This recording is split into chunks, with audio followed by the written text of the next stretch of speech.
playing and then people leave. I see that and I'm like, tell me to go. All right, we're live, by the way. Yeah, I wasn't sure exactly. Every week the hair gets a little wilder. Everybody get out of there. Don't bring germs. Don't talk, don't cough. I know. Hey, look, Leader Alliance Church is live. We are. We will just wait. Well, that's not much of a delay. It's not too bad. I wonder if it'll start looping. Oh, it's doing a little bit. Yeah, eventually it picks up when it picks up, and it just kind of, it's kind of a funny loop.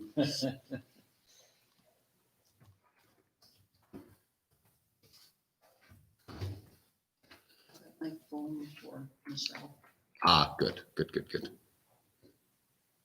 Oh, we had two, now it's down to one. Oh, that's because Dylan got Yeah, I it. left. Dylan left. I wasn't watching. Oh, I'm not going to hang around for this.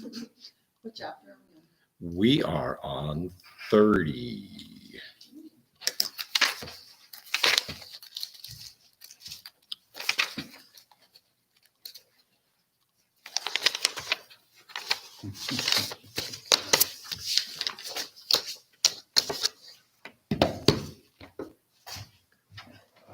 Told Mike, I said, just so you know, we're streaming live, so don't come in yelling and swearing. Exactly. Yeah. We'll start in 2 minutes, by the way. Oh, sorry. I should talk to the camera. We'll start in 2 minutes.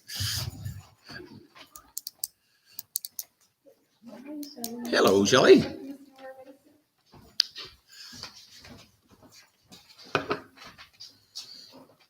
Is it water coming from the sky? Yes. Good. We got two guys coming. They'll be sitting probably over here. You can probably sit right there on the end if you want. Sorry. Like the hall monitor. Yeah. Well, and there's other Nobody tables. I likes that mean, guy. people could sit on those side tables. Yeah, So we've got lots. It's not like we're short spaced. I was at the playground and I was telling these kids they couldn't. Oh, how's that going over? Oh, my daughter told me I was weight loss. That didn't go over well. Can you imagine every school teacher this year going through that? It's going to be. I don't envy them the challenge that is laying before them. They've got Yeah. so many things to overcome. Yes. So, yeah. All those little bodies. hmm Who are going to be so excited, and there's going to be reconnecting with people again. It's going to be very challenging. So did you see the newest- I did, and they're calling it a cluster, not an outbreak. and it's Hutterick colony? Oh, that I didn't see. Oh, okay. That's why I'm a little late. Yes, I didn't. I saw what you had posted, and then I tracked it. Maple Creek. In the RM of Maple Creek. Yes, into Hutterick colony. Oh, okay. You know, there's a lot of travel going on within those communities still.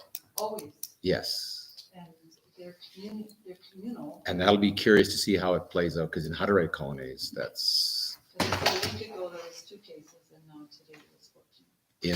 in those places. Where? In 2 Hutterick colonies in Maple Creek. Really? Yeah. Yes. Well, and that's the communal. Living. Yeah. They're like lobster. They're either super safe or at high risk. As long as it stays outside the circle, they're very safe. But the minute it penetrates that, If they would just stay in the car, I mean, they could isolate so easily if they just, absolutely. but because they got everything there, they don't Sure. have to go in. Yeah, that's right. But they travel on. Yes. Yes. There was a yes. funeral, a Hutterick funeral. Some kids went floating down the river and 3 girls drowned. Oh, that funeral. But that was only last week. That was last week. So they gives it a weekend to manifest itself. Yeah, so maybe, Maybe we're speculating right now. yeah, but Yeah. they were Oh. probably at some gathering. Sure. Yeah, a family gathering, or if everybody feels a little safer. Mhm. So yeah, I can understand that. So now, yeah, 16 cases No. That's- of shot artery. Yeah. And that happened a couple of weeks ago at a wake. There was another one a few days ago at a wake. It bumped and 13 went up. So, all right. Well, good evening, everyone. Now you've And had your COVID up. yeah, now you've had your COVID update. Thanks to Shelley. And I didn't know I was on one. Yeah. I was on the air. that's all right. We would never say anything that we wouldn't want anybody else to hear, except private things, obviously. Well, welcome to our second last Bible study as we continue our way and getting very near the end of Proverbs. And thanks for hanging out, toughing it out. Whether Dawn has been here, I think almost every Except for the last 2. except for the last two. So when we were just the two of us, then now we've gone public, she's dropped out. So I think we've got Danny and Joyce, and we've got a few people online. And seeing as your household group, you can cuddle. And if worse comes to worst, Donna can sit beside me here. You can be live. I can swing the camera over. Oh, that'd be great. Special edition. You can sit there. Yeah, you can sit there. But Just what happened so far. what's that? I feel like I'm reading the news. And tonight And tonight. live on LAC Live, I believe it is, what's happening outside, Joyce?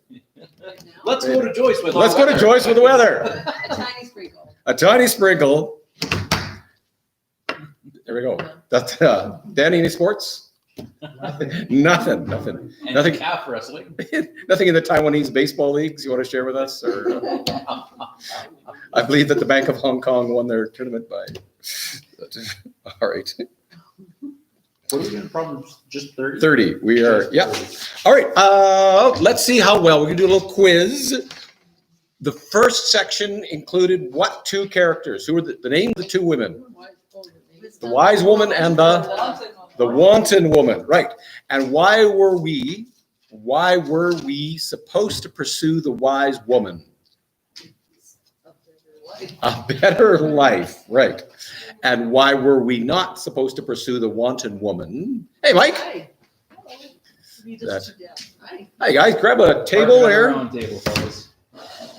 We're not casting you out to the corner, Mike. Like it's like, oh, you're late. You got to sit at a table. If you want premium seating, you got to show up.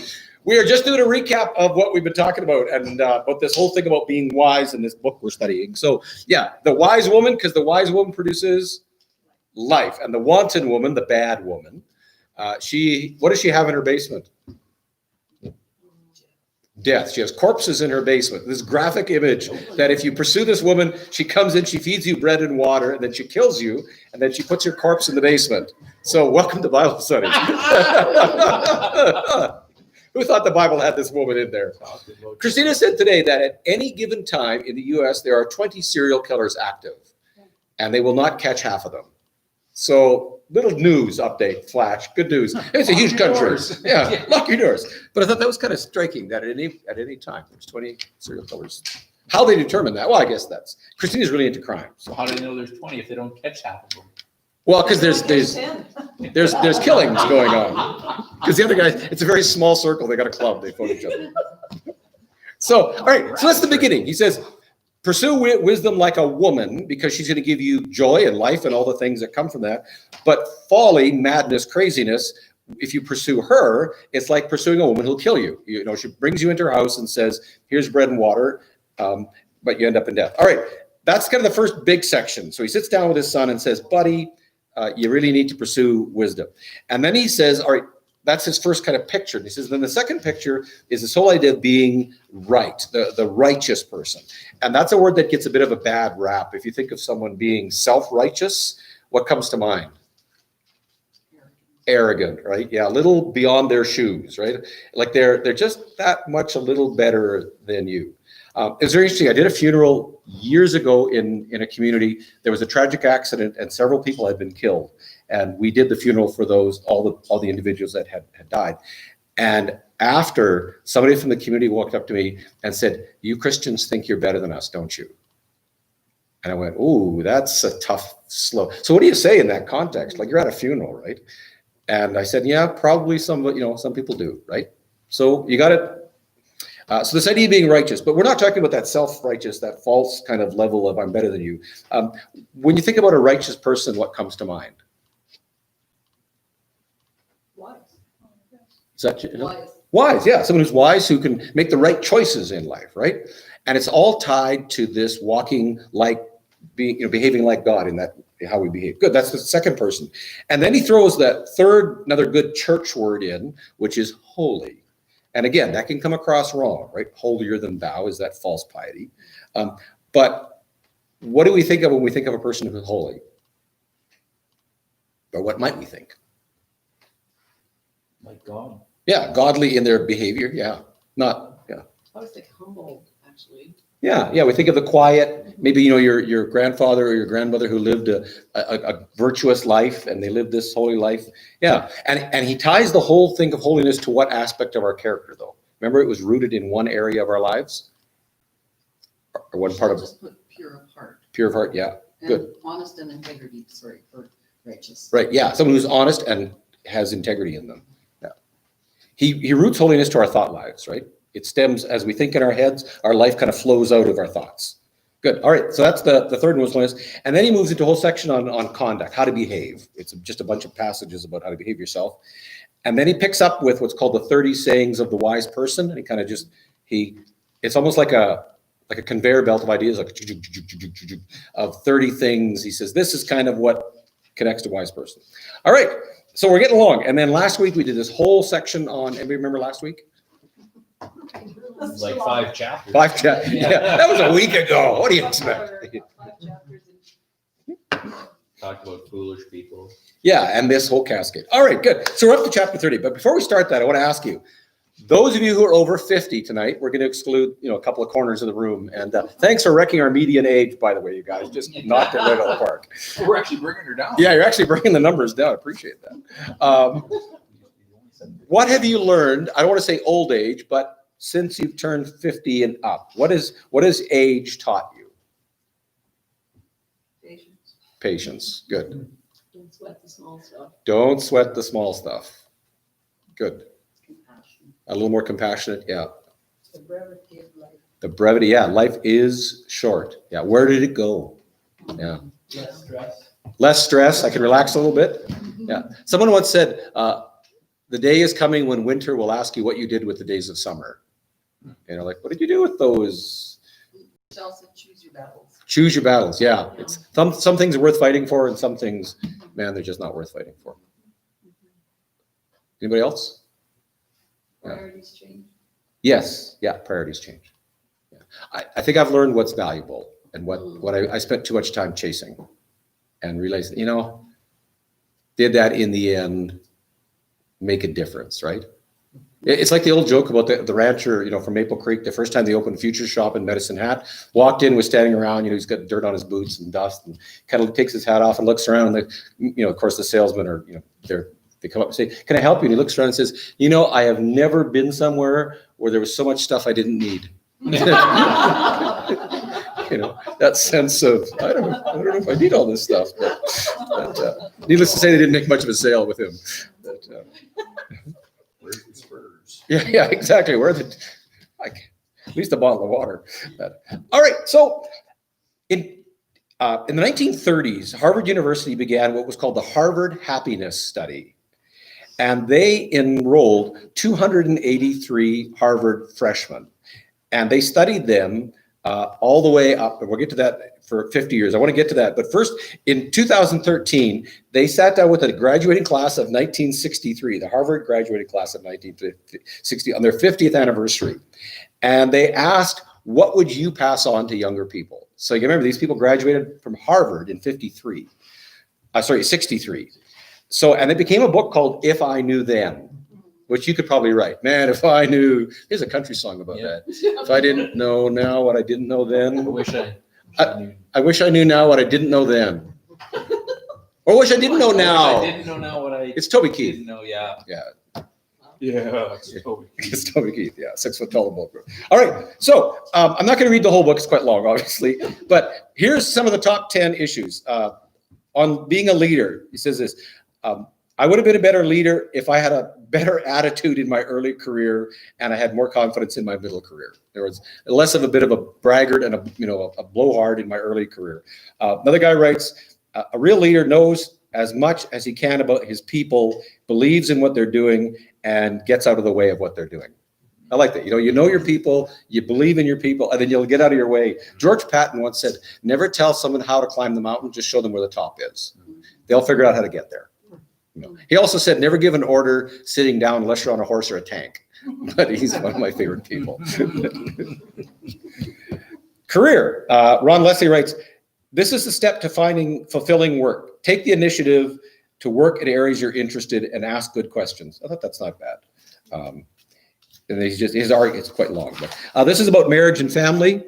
Tell your spouse and your family you love them every day, no matter how you feel. And don't bring your problems home with you.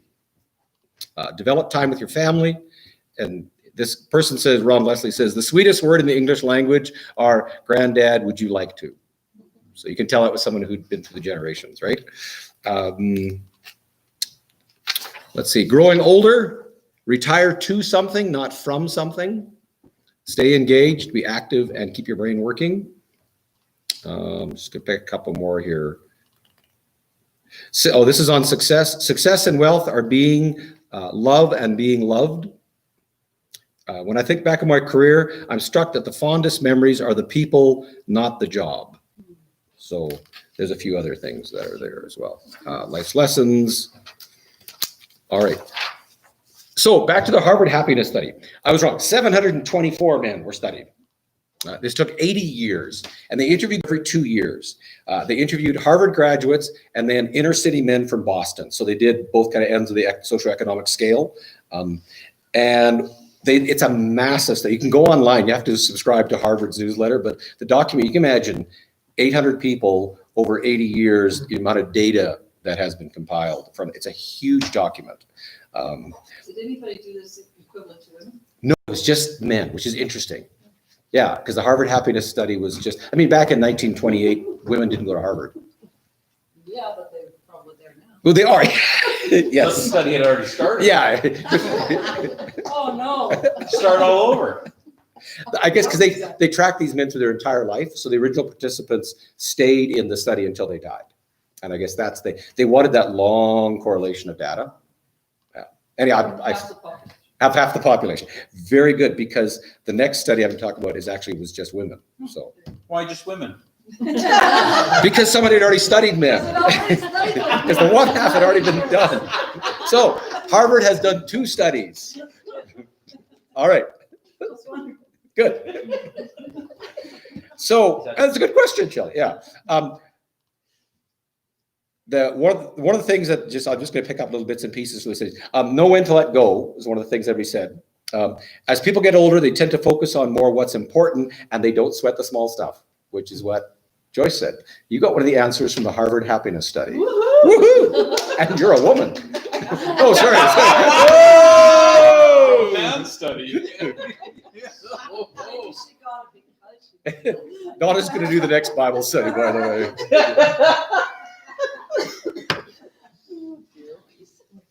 All right. The Harvard study has found a strong association between happiness and, here we go. This is the big takeaway from the study. 80 years, 800 men, the strongest connection between happiness and, what's the number one? It's one word. The whole thing is a takeaway on one word. Wisdom. Nope. Oh, so close though. Friends. Excellent. Relationships. It's all about relationships. It was a man study. Yeah. That's men are such. We're so relationally skilled. Maybe that's what we finally learned. Here it is. It's fun. A little banter. It's better than talking to that little circle. I'll tell you that. Personal connection creates mental and emotional stimulation, happiness, which are automatic mood boosters, and isolation is a mood buster. Here's the takeaway from the entire thing. Loneliness kills. It is as powerful as smoking and alcoholism. They said that, and it's interesting because they did health data, and they found that like raging alcoholism and tobacco use decreased your life, but loneliness decreased at the same amount.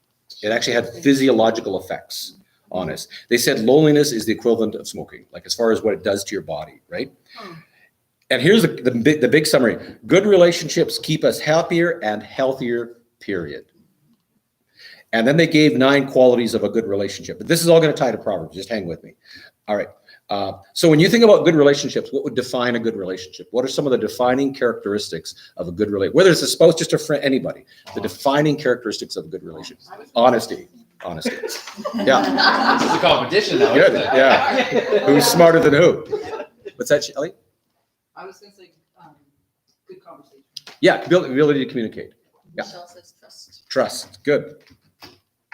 Respect. Respect. Very good. Yeah.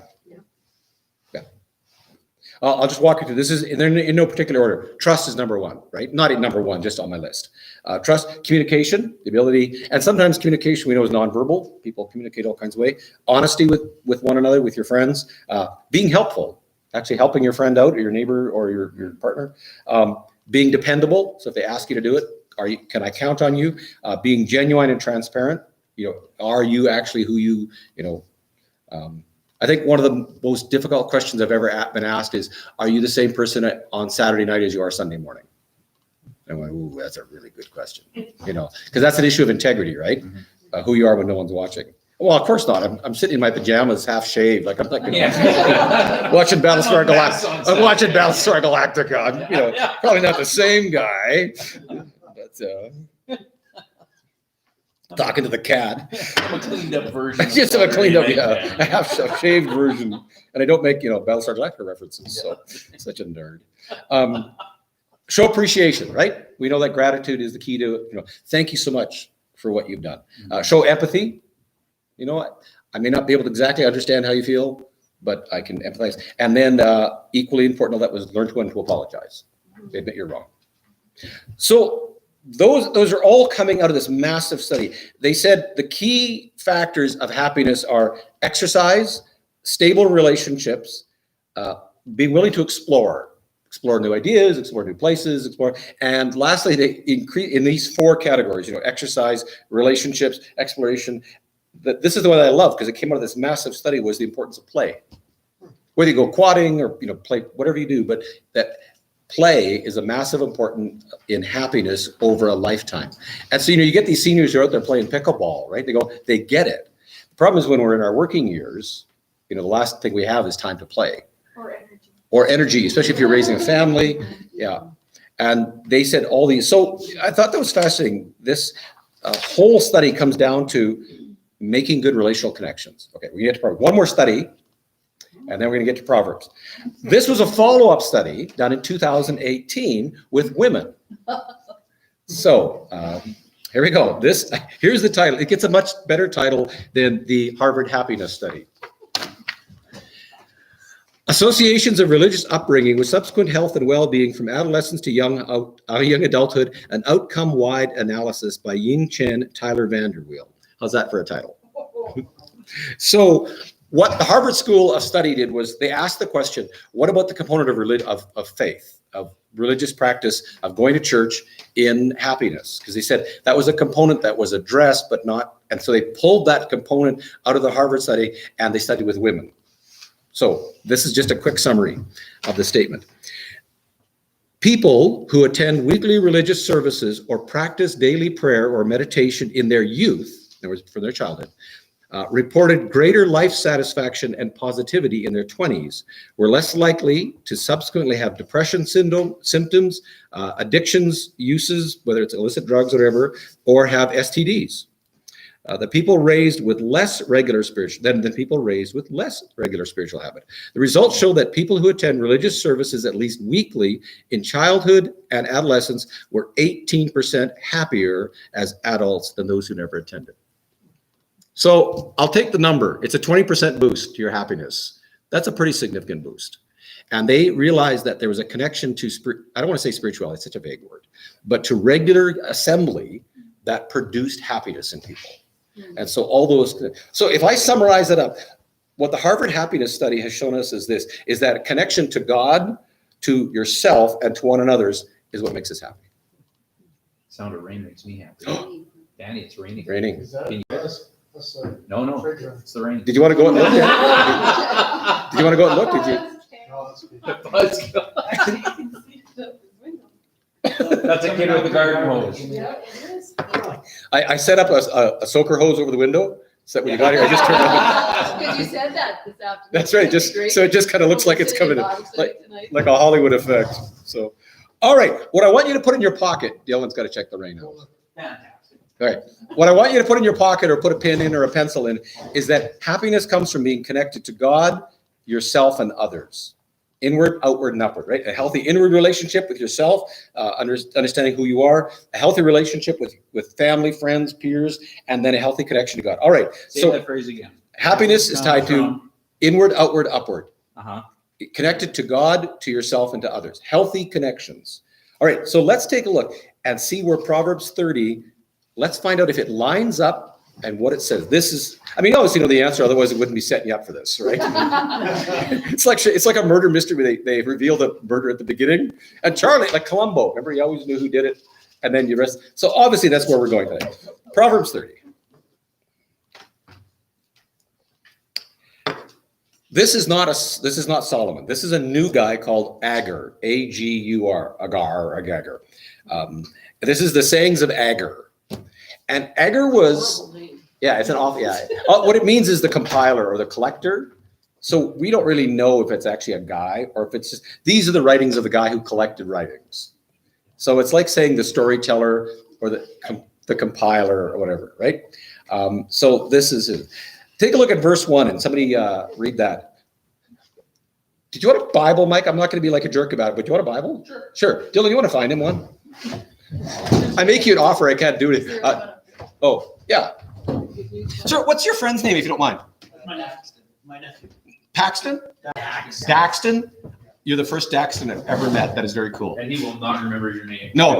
Yeah, like- I'll know everything about you, but I will not remember your name. Daxton. Does it have a meaning? We gotta look it up, man. That's pretty cool. My name's Dan, which is about as boring as, sorry, Dan. Like, I always wanted to be Bob, though. Because Bob's just like, hey, Bob. Like, it's just a good name. I've never met a bad Bob. There's no Bob the Ripper. You know, there's no Bob. I've never met a bad Bob. You won't forget Mike. No, Mike, that's, yeah. Farmer Mike, I like that. That's solid. Mike. Yeah. All right. Take a look at verse 1 of Proverbs 30 and tell me about this guy. He's the son of an oracle. Good. So he's the collector of the collectors. Good. And the rest of verse 1, he says, I don't know. That says to. Most of the words I can't pronounce. in Proverbs? Declared to Ithiel Oh, yeah, the guy. Yeah, don't worry about the guy's name. Two? and Ukal. Yuko? Declared, I don't know. Yes. It's tons. Yes. Yeah, it's written in tongues. Someone else's tongues. All right. Basically, it's writing a guy writing to a guy. My name is Agur, the son of Jaka, even the prophecy. The man spoke unto Ithiel, even Ithiel. And he's writing to a bunch of people, right? So he's writing this to his friends. This is what he find out. Right? All right. Take a look at verse 2. What's the next thing we find out about him? He's ignorant. He says, surely I am. The most ignorant. I am a brute, ignorant man, and have not. A man's understanding. I Are we gonna pick at this all night? I think she found. It's there. I think she found a horse to ride. Is Yeah, what no I'm kidding. Stuart says Daniel means God is my judge. It's not boring. Okay, yeah, that's true. Yeah. Daniel. Yeah. Does this man profess to be wise? No, No. He says, I don't get it. I'm an idiot. He says, I am an idiot. I'm a brutish man. I don't have human understanding. I haven't learned wisdom, and I haven't attained knowledge of God. He says, I just don't get it. That's probably the beginning, the best way to, what's the best way to learn something? Admit you don't. Admit you don't. Like, so imagine me walking into Dylan's like, you know, I played this game where I did some airplane flying. Yeah. I've seen airplanes before. I've seen airplanes. I got my pilot's license on Sim 5. Yeah, that's right. Yeah, you know, I understand. At what point what does that do right there? It shuts me off from learning anything. Right? The minute you admit, you know, something, or if you fake it, right? You can't fill a cup that's already full. You can't fill a cup that's already full. Oh, I like that. Yeah. You can use that. Yeah. Somebody write that I down. think it's copyrighted. That's verse 2. Yeah. And I think sometimes we approach God, we think we know something. We go, I think I got something figured out, right? And that's when we stop learning. You know, and it's curiosity, because part of this happiness study is this desire to explore, to learn more, and to realize you don't know. And I think one of the challenges of age is we actually think we understand something. But we also, the beauty of it is you realize you don't. You know, you get to kind of an age, you go, man, I thought I knew that, but I realized I don't. And that's where this Agur is at. He says, like, I'm a brute, I'm not a man. Like, he doesn't even willing to admit he's a man. He's just and I don't understand. And that puts him in the perfect place to do what? To learn now. Yeah, because he admits he doesn't know. And I'm amazed, if you admit you don't know, people will teach you.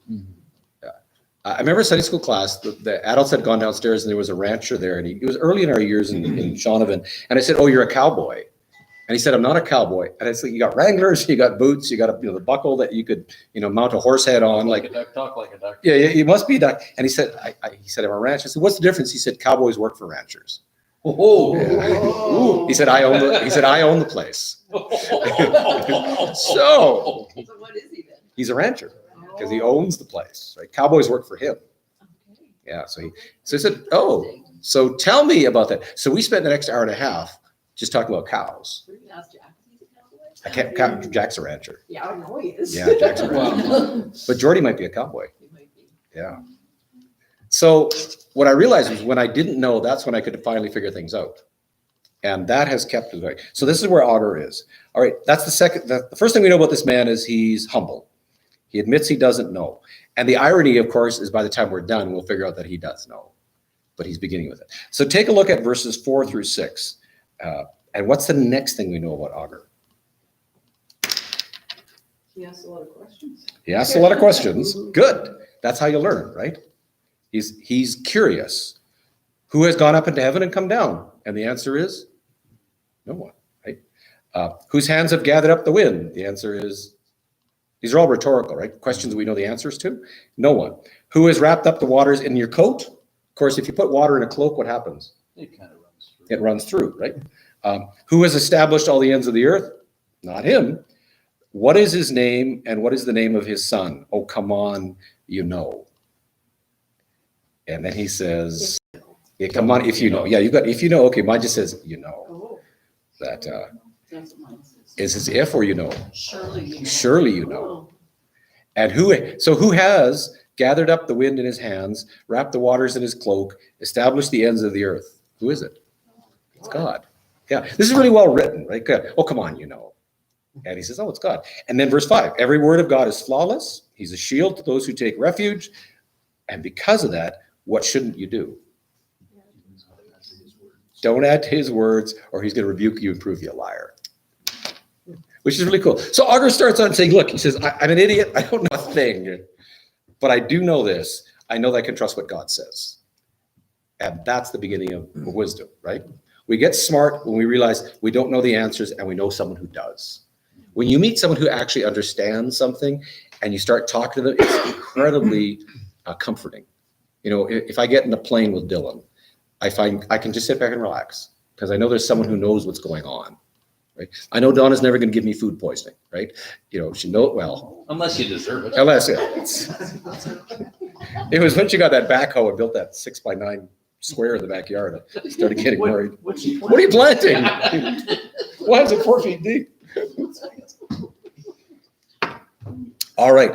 So this man who claims to know nothing, but in the process says, but I trust God. And this is what he's going to know. Now, here's what he knows. Let's start. And what we're going to find is that Augur gives us what we'll call his 10 commandments. 10's always a good word in the Bible. He's going to give us his 10 commandments of what it means to be wise and what he has discovered in his lifetime.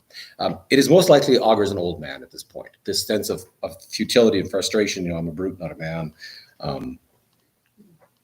All right, take a look at verse 7 through 9. He says, I'll just read it out loud. 2 things I ask of you, Lord. Don't refuse me before I die. So that's why we get a sense he's an older man. He says, before I die, I'm getting there. First thing he says is keep falsehood and lies far from me. Why? Why is he asking God for that one thing? Because honesty is key, right? We've seen this time and again, that honesty, as we look back to those Harvard things, honesty is key to relationships, right? He says, God, in all my relationships, just don't get people to lie to me. All right? Then in the rest of verse 8, what does he say? Just give me what I need day to day. Yeah.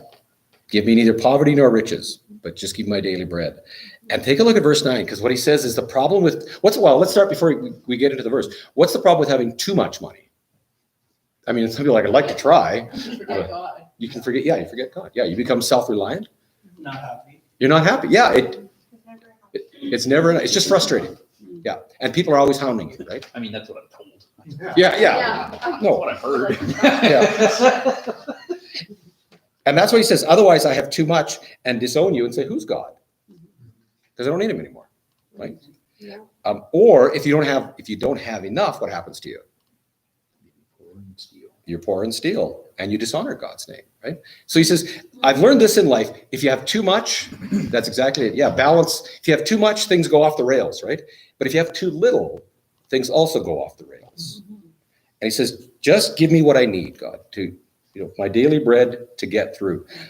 And I think that's what old age teaches us. If you too much is not a good thing either, right? It's like when I was a kid, we would go picking cherries in Kelowna, BC, and I was like 4 or 5, 3 or 4, younger.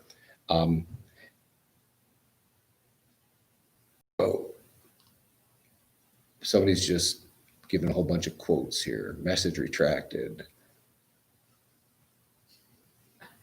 All right, we're just going to ignore that for a while. All right. And they would, in order to keep me out of harm's way, they would give me a pail of cherries to eat.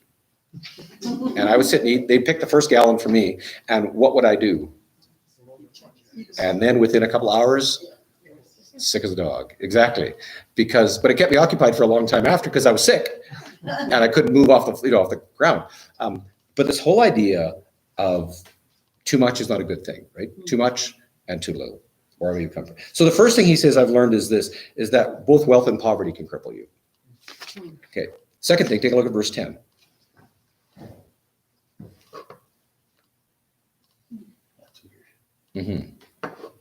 We'll roll that later on. Yeah. What shouldn't you say about people that are beneath you? Because, treat them properly and justly, right? He says, don't slander people who are your servants. Even if the old line is that you can tell a lot about a person, how they treat people, like at a restaurant, how they treat gas attendants, how they treat, the guy at the landfill, people that are in a working role. If you treat them with people with dignity and respect, like Mike said, respect, right? He says, don't treat, just because someone's less, and I use the word less in quotes, don't slander them, because they're going to curse you and you're going to pay for it. So tell the truth about people, be equitable and just and fair to everyone. So that's the second thing he's They could be learned. there to help you somewhere in emergency or something. Yeah, exactly. Yeah. Down the road. Yeah, that's right. You never know when you may encounter them again. Yeah. And they may turn out to be your neighbor. Yeah. Or your wife, your sister may get married to one of them, for all you know. That you got to do Thanksgiving with them. But treat people fairly. So he begins with saying, look, be careful with money, too much or too little, and be careful how you treat people. He says, this is the stuff I've learned as I've gotten older. All right, verses 11 through 14.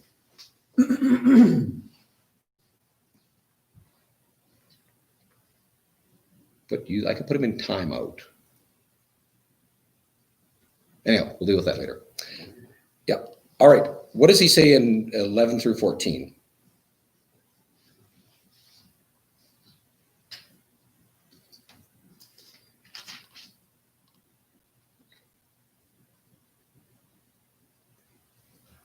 The key is in verse 13.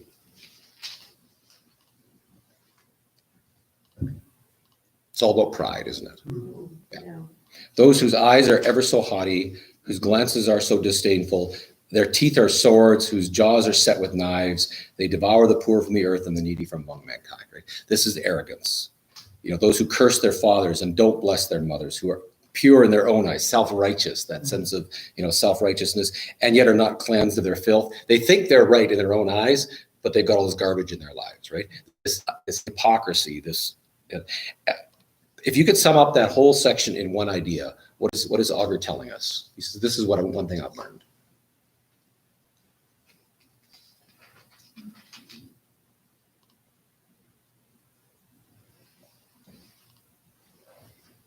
I'll throw it out there. He says, be humble. Don't curse your father and don't bless your mother. Don't be so arrogant. Don't be right in your own eyes and yet be a hypocrite. Your eyes are haughty. Your glances are disdainful as you look at people. He says, look, learn to be humble. Tell the truth. Be just and fair with people, And so can you feel someone who's older sitting down saying these things, saying, look, I figured this out. Too much money, too little money. Be honest, be kind to people. Stop being arrogant and be a humble person. You can feel the maturity of his years starting to flow out. And he sits down with his friends and says, this is what I've learned as I get older. Don't be a jerk. Be humble to people. And wait till we get to the last one, is my favorite one. Because it's like he throws it out at the end, like, oh, right. He throws his ace out at the end. Too many Kenny Rogers movies. All right, fourth one. 50 and 60. This is great. The leech has 2 daughters. Give, give, they cry. There are 3 things that are never satisfied, 4 that never say enough. The grave. I've quoted this verse at a funeral. And I think I've told you all the story. At my 100th funeral, I stood there and this verse came to mind. There are things that are never satisfied, that are never enough, and the grave was empty. And I filled it the 100th time. And I went, that grave always says more, more, more. And it was this verse that ran through my mind. The grave says, give me more. The barren womb, you can see the woman who wants to have a child. This is the challenge, right? Land, which is, Danny, never satisfied with water. The land says, give me more, right? And the fire, which says, never says enough. The fire wants to keep consuming, right? So we kind of move, this is really kind of neat, because we kind of move from him saying, be humble, learn to live within your means. But he says, this is what I've learned about life. And what has he learned about life in 15 and 16? You could sum up that idea.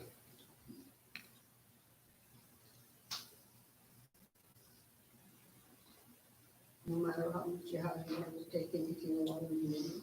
Yeah. When you leave. Yeah, that's part of it too. Yeah, the grave will, you don't get to take your gold to heaven. Yeah. But this sense that life is never ceasing, right? Life always demands, life is exhausting. The grave says more. The leech says more and more. He says, this is what life is. Sometimes life just wants so much from you and you can never meet the demands of it. And it's exhausting. We know that feeling of just like he keeps wanting more. We've got to give to our family and our this and this and this. And there's all these things pressing on us, wanting more. And we go, I'm exhausted. I just have nothing left to give. And life is just demanding everything from me. Michelle wrote Christina's quote, at best life is bittersweet. Exactly. Yeah. When our daughter was about 12, we were in the kitchen. She turned and said, Dad, at best life is bittersweet. Yeah. Which was, yeah, like That's kind of creepy. she was pretty dark. Yeah. But that's exactly what he's saying here, right? And that's what I love about this book. It's very honest. This man is saying, look, I get it. Life can have an unending list of demands that will never satisfy, and I am tired. It's kind of like what's going on now. Mhm. Yeah. People are tired and the demands are endless on TV, in news and media. Absolutely. And it's just pulling us, and there's no refilling. No. It's just draining out of us, right? And it's just saying, look, right? They're giving, especially, you're raising young children, right? There's like, take, and you're just going, I'm tired. And that's why this book, there's an honesty to this writing, where he's saying, look, this is what life is like. Sometimes life is just exhausting. All right, number 5, verse 17.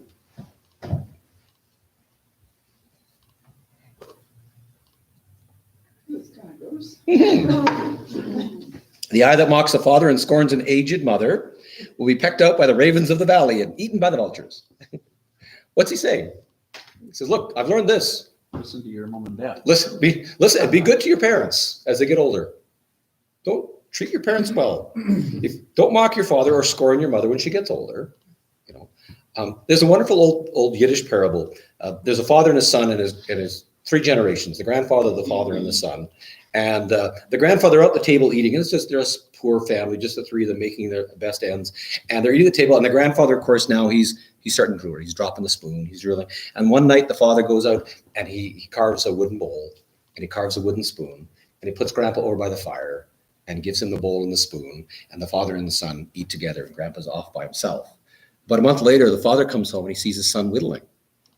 He says, what are you doing? He says, I'm just carving you a wooden spoon, Dad. So when the day comes, you will sit by the fire. The next day, where was Grandpa? Back at the table. Yeah, we will. And I always think of that. Be careful. We will all eat from the wooden bowl. So treat that generation with respect. And that's exactly what he's saying here. You treat your aged parents with reverence. And this is the words of an older person. He's gone through life. He's seen his parents get older, and now he's getting older. He says, learn to treat them with reverence. And reverence is a good word, respect. Right, number 6. This is kind of quirky, but here, 18 and 19. There are 3 things that are just too amazing for me. 4 that I don't understand. He says, I don't get how eagles fly. I just don't get it. Like, now we kind of get how they fly. He says, I don't get how eagles fly. I don't get how snakes crawl. I just love this guy. He goes, how does that work? Yeah. Yeah. Yeah. He says, I don't get how ships work on the sea. Obviously, he's not a sailor. He's a farmer, right? I don't know. There's a ship. How's that work? He says, and I don't get how men and women get along. The way of a man with a young woman. How does that work? Remember, we said one of the keys to happiness is curiosity. And this is, he says, just embrace life's mysteries. You know what? If you think you've got everything figured out, you're wrong. You haven't met enough, you haven't met enough people. You haven't done enough in life. And he says, there comes a point in life where you just have to embrace mystery. I don't get it. He says, I look around, he says, there's just stuff I just don't get. And that's the wisdom of age, right? When you're young, you want to know, how does this work? I'm sure you've all taken stuff apart. Like, used to drive my dad nuts. We'd take stuff apart. And of course, we could never get it back together. And the lawnmower's laying there in pieces, right? And my brother would go, and dad's like, we're saying, well, teach us then, and he never did. But there comes a point where you can't figure it out. And there's peace in that. I don't get it. So learn to embrace some of life, especially the last one. Men, learn to embrace the mystery of women. We're gonna get there again because number 7 is about to pop up. Verse 20 is number 7. Joyce, would you read that for us? I can. This is the way of an adulteress. She eats and wipes her mouth and says, I've done nothing wrong. I'm innocent. What's he saying? Remember, this is a man writing to other men. What's he saying? Watch out for women. She's always right. She's always right. He said, watch. Yeah. He said, She's always right. If that's your takeaway, Joyce. No, not at all. No, he's just saying, look, you got to watch out because women can be dangerous, to men. Women can be troublesome. And Can be troublesome with them. absolutely, yeah. And I think if we wrote this the other way around, it would be fittingly true, right? But he's just saying, look, one of the things I've learned is men, be careful with women. You can get into a lot of trouble fast, right? Anybody else want to expand on that? I think I'll just leave that there. But I think it's good advice as men talk to men. All right, number 8. Under 3 things the earth trembles. Under 4 it cannot bear up. He says these are things: a servant who becomes a king, a godless fool who gets plenty to eat, a contemptible woman who gets married, and a servant who displaces her mistress. He's basically saying what in those 4? He says there's 4 things that just maddening, right? Frustrating. He says sometimes there are things in life that are just frustrating. He says, I look at these things and something's not right. He's talking about injustice in a lot of cases, right? It's not right that a servant would become a king. It's not right that a servant would take the place of her mistress, which is the parallel structure, right? He says sometimes life can be maddening and there's injustice and it's wrong. And he says, I've noticed that sometimes life isn't right. And that's life. In my verse 23, it says, under an unloved woman when she gets a husband. So why? Oh, and there's a contemptible woman who gets married. Okay, Yeah. mine says unloved. So Interesting, why eh? can't she get love? Yeah, I think that's it should be like an unlovable woman. I thought it was like an arranged marriage Oh, or something. well, that could be. They don't get along. Mhm. Can I ask a question? Sure. Why do they always go, first of all, they say 3 things and the next Yeah. verse is, And well, then but 4. 4. It's just a poetic phrasing. There are 3. Oh, wait, there's 4. Yeah, but they do it all the time, like, did you get your socks This is a man writing it. Yeah. I think The it's reason I laugh at most of my Yeah. jokes is because I'm hearing them for the first time too. yeah, Right? So I can understand. There's 3. Well, there's 4. yeah. I think it's just a poetic style. bet. Well, he said he's an idiot.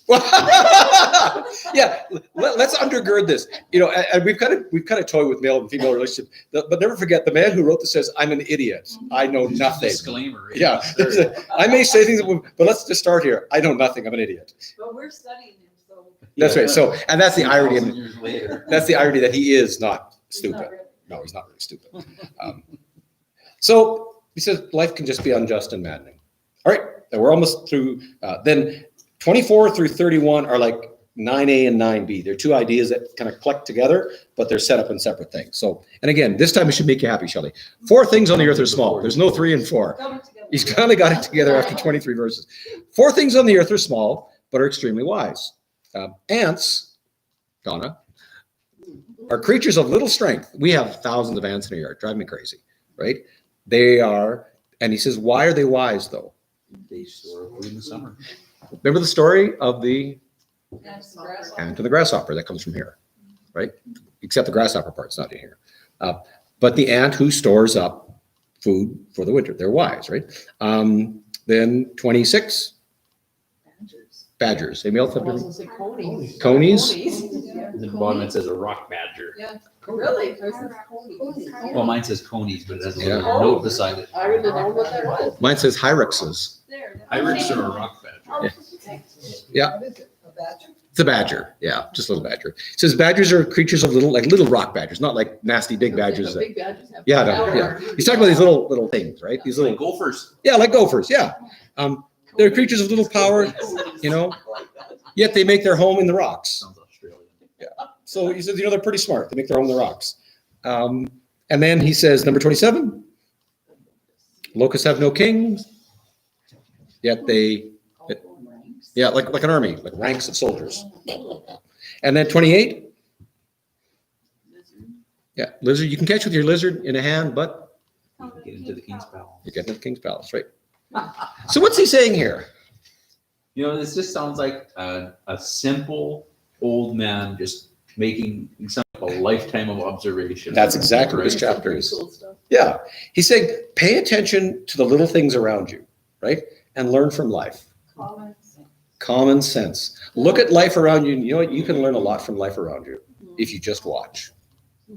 And that is, when you're young, do you watch? You know, no, because you're so busy going and doing, right? You got no time. But you know, when you get a little older, you sit on the deck In the rocking chair. in the rocking chair. Yeah. And you get that second cup of coffee in the morning and you watch the bunnies and go, you know, it's not bad. It's just gonna, you learn, right? And that's exactly what he says. I've learned this. You got to stop and look around you. He's not saying smell the roses. He's saying pay attention to the roses and learn from nature around you. Pay attention to the little things and learn from life. You can learn a lot by watching and not make. So he's saying, look, store up food for the winter. You know, there's all these things. You know, anyhow. That's pay attention. All right, and then the 9B is the parallel thing. So he says, first he says, pay attention to the little things and learn from them. And then he says, and pay attention to 29 through 31. Oh, he's back. He's back, Shelley. Sorry. Three that are stately. We only had one reprieve. Yeah, and he's back to his old habits. There are 3 things that are stately in their stride, and 4 things that move stately in their bearing. A lion, mighty among the beasts, who retreats before nothing. A strutting rooster. A he-goat. He is simple. He is. It's a That there's It's a. around. He says that there's a he-goat and that there's a she-goat. That's their kid. That's their kid. Precisely. And a king secure against revolt. Shelley, the reason is the first 3 are natural, then he pulls the 4th one into, which is a little grander. So he says there's 3 that are the lion, the rooster, and the goat, and the 4th is the king. So he pulls the, and if you kind of look, the 4th is always a little extra punch. He'll take it to the kind of the next level with the 4th idea, which probably is why he does the 3 and 4. Yeah, okay. Yeah, I'm maybe pushing that. Yeah, you know what? Actually, it fits in. If you look at 18 and 19, 3 things that are amazing are the eagle, the snake, and the ship. And the 4th is the way of a man with a woman. That he doesn't understand. So he kind of starts with three that are, It's not amazing. I just don't get yeah, it. are parallel. And the fourth is kind of not the exception to the rule, but the extra, the superlative of the rule. Yeah, that makes more sense in the flow of how he's writing things. So what I want to put to you is that in 24 through 28, he says, pay attention to the little things in life and learn from them, but also pay attention to the beautiful things in life. And he says, I just look at how beautiful a lion is, how great, a rooster, this kind of crowing, this he-goat and this king. And he doesn't give you any application of why you should do that. He just says, look, that's beautiful to look at. He says, just pay attention to life's beauty. Why should we pay attention to life's beauty? Because it's God's creation. Because God's creation. Because what does it do for us when we stare at, we look at a sunset or we see an eagle in the sky, It makes you happy. We forget about everything around us. we forget about everything around us, yeah. Peace, yeah. We're at peace, yeah. Because the world's a pretty ugly place, right? And if we all we see is ugliness all the time, well, mine says a bitter woman. He is not smart and can't count. Thanks, buddy. That's why 3 and the 4, because he's not smart and can't count. Said he's an idiot. Said he's an idiot. Yeah. I'm fighting for this guy. Yeah, I like Agner. He's a good guy. You really understand. I get Yeah. Could be my uncle or something. Maybe. I think he says you need to pay attention to the beautiful things in life because life is ugly. And beauty gives our souls comfort and consolation. It's a source of joy and it gives us peace. When the day's been just brutal and you sit out and you watch that sunset, all kidding aside, you put your feet up on the deck and you watch that sunset, or you look out and you see the hawks. We've got antelope in our yard, right? It's just beautiful to watch. And there's consolation to a weary soul. And you've hung out with me for a year. You keep hearing me repeat this, but the importance of beauty in our lives. Whether you watch, hockey can be beautiful. Whatever it is that you find beautiful, right, in a healthy way. This verse of the locusts here reminds me of sparrows. Sometimes you see a whole of sparrows, locusts. Yeah, They're pecking away and they all fly up at once. Yeah. How do they know that they all want to Yeah. fly right Who now? told them? Okay, Or guys, like let's even go. those blackbirds in the fall. Yeah. You see them, they're just a big, And then all of a sudden they all. but take you off. watch them fly around and they're a big collective. that's right. They're in formation blob together. That just grows. They're not scattered. There's Oh, Yeah. and they'll just do like this together. Yeah. And how they know that in that instant, they're all gonna do Yeah. that. Yeah. And they do, like Merle says, they don't hit each other. No, that's right. They're better than, and they don't have a flight controller. Yeah. Keeping them Echo 7 Charlie, Yeah. keep 2 meters away from Echo 9 Charlie. Bank hard. Vanguard, yeah, left. Evasive maneuvers. Exactly. And that's that part of that, mystery, right? And we look at that, we see that's beautiful. We look out, we see the word, and there's this consolation. You can feel him going, you need to stop and stare at something beautiful for a while, because that's a wise thing to do for your soul. All right, that one last one, and this is my favorite of all. 32 and 33. If you play the fool and exalt yourself, or if you plan evil, put your hand over your mouth. For as churning cream produces butter, which is guaranteed, as a twisting nose produces blood, it's a guarantee, and stirring up anger produces strife, it's a guarantee. He says, shut up. There's a Nothing time. nice to say. He says, Don't right, say it. he says, if you play the fool, exactly, or if you plan evil, he says, I guarantee you one piece of advice, because you're going to create problems if you keep talking. Cream, if you churn it, produces butter. If you keep talking, you're going to get in trouble. If you twist the nose, it's going to produce blood. If you keep talking, you're going to get in trouble. And his last piece of advice is what? Learn to keep your mouth shut. That's why I love this one. Be wise, right? Be wise. And there's something wise about learning, in the words of, who said it best? You say it best when you say nothing at all. I keep quoting country songs. Allison. That's right, I quote a lot of country Alison songs, Krauss, Mike. yes. Alison Krauss. You said it best when you say nothing at all. So- I don't think she's talking about. Talking to her husband that won't shut up. Exactly. Honey, if you say nothing, you say it best. There's his final piece of wisdom is just, he goes, sometimes it's best to say nothing. All right, let me give you these 10 commandments and wrap it up. Just tell one thing, Sure. at the bottom of my Bible, going back to the 3 things to 4. Yeah. It says 3 things. 4 is a poetic way of saying the list is not complete. Oh, there you go. The list is not, there might be one more. Yeah. Yeah, I like that. That's good. Yeah, that's a more satisfying answer. Yeah, I like that. All right, let me sum up Agar's 10 Commandments. He starts out, he says, I know nothing, but it of course turns out that he does. And that's his style, right? A little self-depreciation goes a long ways. I've learned this, that if you come across as arrogant, people won't listen to you. And I've learned that people will forgive you 1,000 things, but if you come across as arrogant, they have a hard time forgiving you. You've got to, there's a genuine, and he's not being false, you know. He honestly thinks, I really don't know. But this is what I've learned. And here's the 10 things that an old man has learned. Both wealth and poverty can cripple you. Learn how to handle your money. That's number one. Tell the truth about people, even those less powerful, right? In other words, be an honest and fair and just person. Number 3, be humble. Know who you are. Don't pretend you're somebody else, just know who you are. Number 4, life can be exhausting. I've learned this. He says, you know what? There are things that just frustrate you in life, and you better brace for it. Number 5, be good to your parents in their old age. Don't ever neglect your parents. Number 6, embrace the mystery. Sometimes stuff just doesn't make sense. You can wrestle with it inside you, but sometimes you just got to put your hands in the air and go, I don't get it. Number 7, be careful in your relationships. You know, that's that woman can't be the whole adulterous woman, but be careful in your relationships with people, especially those intimate relationships. Number 8, life can be maddening. Sometimes it's not just frustrating, sometimes it drives you nuts. Then number 9, pay attention to the little things, learn from them, and pay attention to the beautiful things and enjoy them. And lastly, learn to keep your mouth shut. Self-control. That's what he's talking about. Right. Now take a look at that list of 10. Oh, Bonnie says, yeah, stop talking now. Exactly. Are you telling me to stop talking, Bonnie? Or no? What was number 2? Number 2? Oh, tell the truth about people, even those, and be just and fair to those less powerful than you. Now let's back to our study at the beginning. We're just over an hour now. Sorry.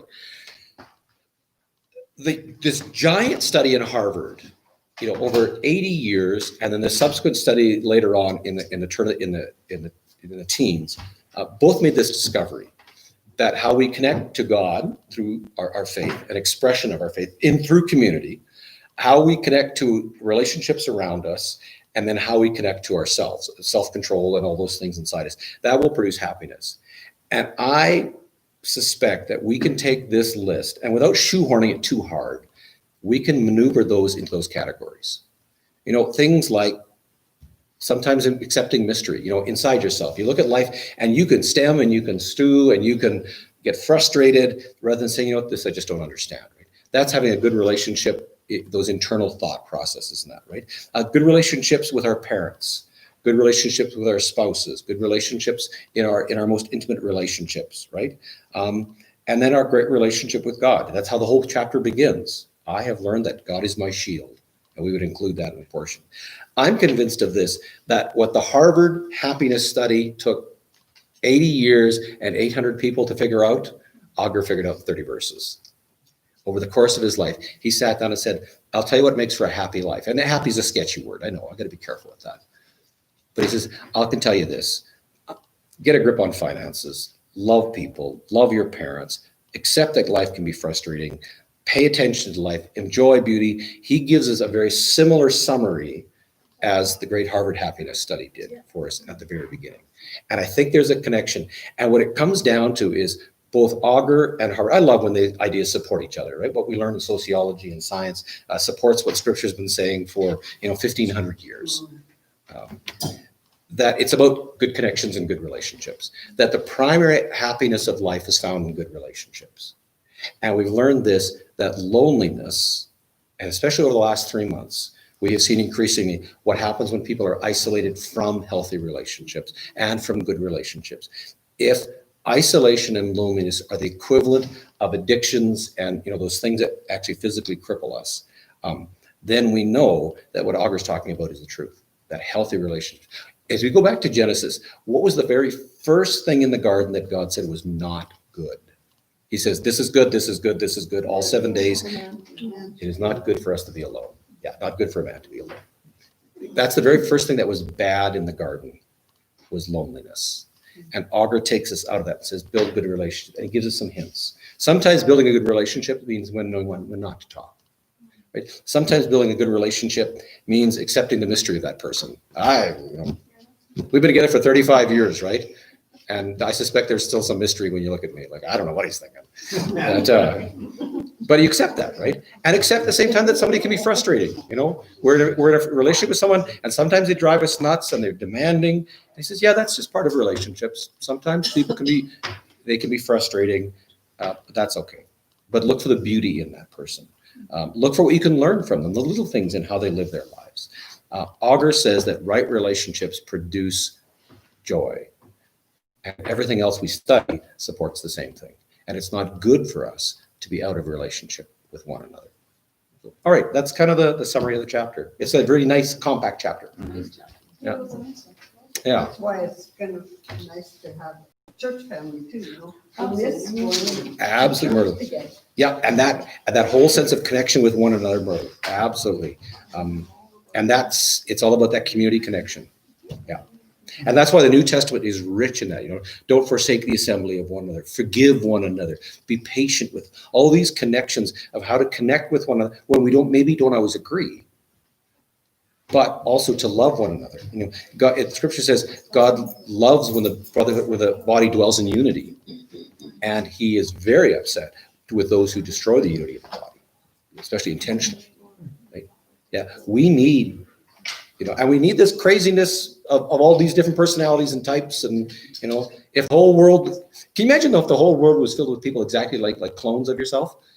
I would just be, yeah, You get exactly. so much more done.